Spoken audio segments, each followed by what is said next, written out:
You will find a lot of content on the highest paying and most in-demand jobs in Germany. But the problem is that a profession which paid a high salary in the past might not necessarily be a high paying or even an in-demand job in the future. So it's essential to see not only how much a profession is paying, but how in demand is it right now and what is the future of that profession in the next 5, 10 and even 20 years. That's why in this video, I will first share the highest paying jobs in Germany, some of the most in-demand jobs, then we will look over some data and trends to predict the future of jobs in Germany. And at the end, I will share my opinion on what will be the highest paying in-demand jobs in Germany in the future. By the way, if you're new to the channel, my name is Essen, I'm a researcher, and on this channel we discuss how to succeed financially in Germany. In this video, I will be using data from the Gehaltsreport 2025, an annual report published by Stepstone, which is one of the leading online platforms to find a job in Germany. It uses thousands of data points from actual people who work in Germany. So this can be a great guide for people interested in knowing about salaries in Germany. An important point to note is whenever salaries are mentioned in Germany, we always talk about the yearly pre-tax salary. So when I say engineers earn a median salary of 66,250 euros, this means each month they would earn 5,520 euros gross and their net salary would be depending on their tax class. At this salary, let's say if someone is living alone in Germany without children, they will get 3,380 euros net each month. Going back to the highest paying jobs in Germany, there are many fields where you can get a job and even progress in that career without a university degree. As in Germany, there are generally two paths to proceeding in a career. The first is an Ausbildung, also known as dual vocational training. This combines practical work experience with classroom instructions. Trainees spend part of their time working in a company and the other part attending a vocational school or a Berufsschule. This system is designed to provide hands-on experience and specific skills tailored to particular occupations, such as crafts, trades, or administrative roles. Typically, an Ausbildung lasts between 2 to 3.5 years, depending on the profession. Then we have Hochschulabschluss, which refers to an academic degree obtained from a higher education institution such as a university or a University of Applied Sciences Fachhochschule. Common degrees include bachelor's, master's, diploma, and Staatsexamen. So the median salaries differ if you have a university degree or not. For doctors, there is no such distinctions as the only path to working as a doctor in Germany is actually getting a degree. On top of that,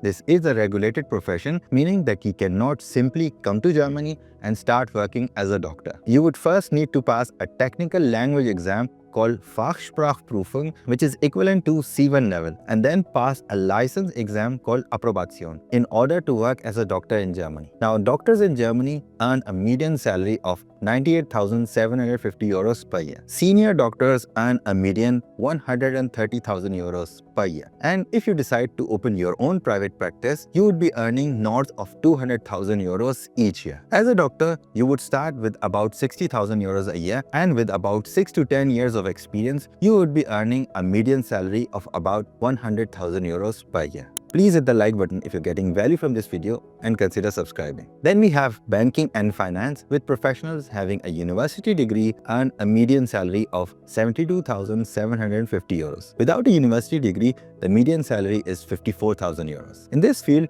there is a high probability to increase the income with the help of commissions. So the more clients you bring, the higher your salary would end up. But it all depends on your contract, on how that specific business is run. As this field also includes professionals without a university degree, data is quite distributed. A fresher would be starting their career earning around 45,000 euros, and in about 10 years, they would be earning about 70,000 euros. Next, we have consulting with a median salary of 64,250 euros with a university degree and 53,500 euros without it. The median salary for consultants also varies depending on the field they are working in. For example, a consultant in metal industry would earn a median salary of 53,000 euros, while a consultant in banking would earn a median salary of 72,000 euros. IT professionals earn a median salary of 67,250 euros with a university degree and about 53,000 euros without a degree. Starting salaries here are around 45,000 euros, as one can get started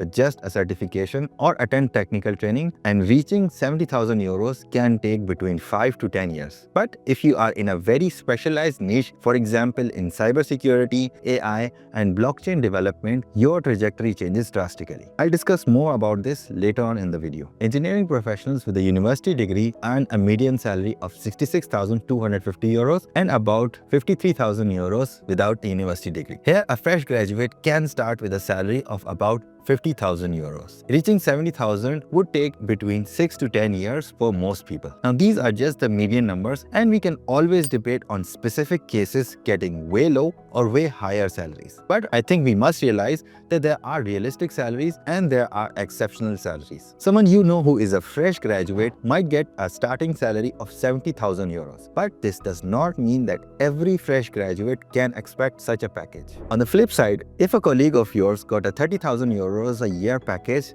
it does not mean that he got the industry standard. That's why it's important to look at various sources and get a realistic estimate. I'll link the Kehal's report below the like button so that you can look at it in detail. Okay, now that we have seen some of the highest paying jobs in Germany, let's look at the demand in the current job market. There are a lot of ways to look at the demand. One of the ways is to look at the so-called bottleneck professions. According to a 2023 report, over half of the occupational categories with a bottleneck are occupations at the skilled worker level. Just under a third are those at the specialized requirement level and a sixth at the expert level. Bottlenecks are particularly evident in nursing professions, in the medical professions, in construction and skilled trades, and in the IT professions. However, professional drivers and nursery school teachers are also desperately sought after. There is currently no evidence of a general labor shortage in Germany. The available supply clearly exceeds the demand for workers in a number of occupations. This is an important point to note. There is no general labor shortage in Germany, only in certain professions. You will see dozens of articles that there is a labor shortage in Germany, and consultants will push you to go to Germany showing such articles. But you need to understand that there is a requirement for a certain group of skilled workers. As the report suggests, medical professionals, construction workers, professional drivers, and nursery school teachers in high demand right now. Obviously,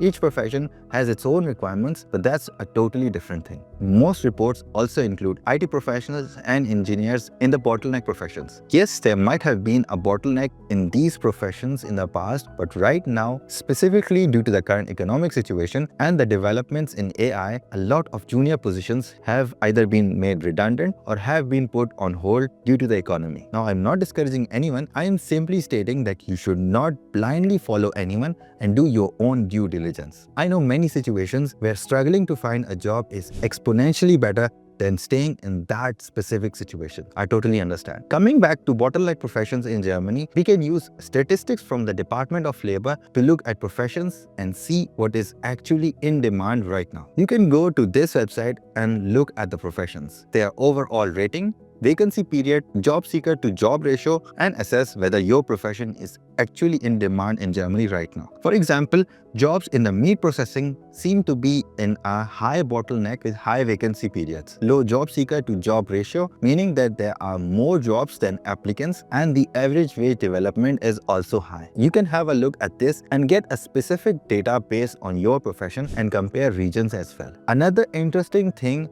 is to look at the numbers from people who are registered as unemployed. This might not give you a lot of insight, but you can get an understanding of the number of people in a federal state falling under this category. For example, Bayern, Rhineland-Pfalz, and Baden-Württemberg have the lowest number of registered jobless people, between 4.2 to 5.7% of the population, while Berlin has between 10.2 and 11.7% of the population registered as jobless. Now we can only extrapolate information from there, and we must understand that correlation does not imply causation, but you can still extrapolate that most people in these federal states are gainfully employed. Looking at another labor market parameter, we can see that vacancy time in certain federal states is higher than others, meaning that jobs are available for a longer time period. So combining both these parameters, we can say that at least in Bayern and Rhineland-Pfalz, there are more opportunities compared to other federal states. Now, it's hard to predict which jobs are going to stay in demand in the future, but we can look at some more data analyzing the effect of LLMs and AI. According to Brookings, the highest exposure is with computer and mathematical occupations, then administrative support, legal, etc.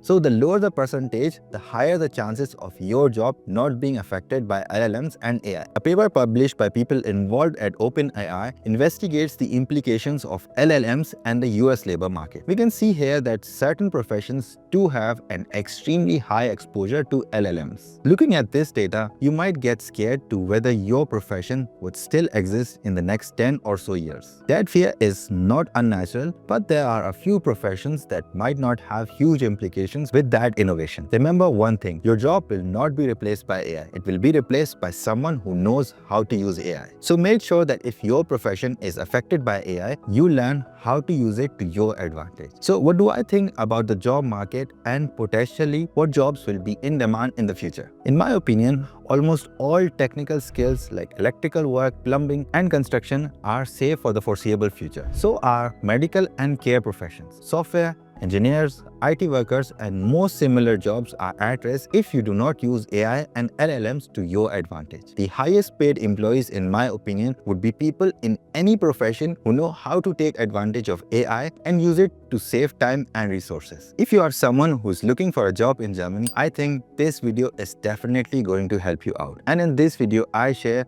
what to do in a difficult economic situation. So thanks for watching, bleib gesund, and I'll see you in one of these videos.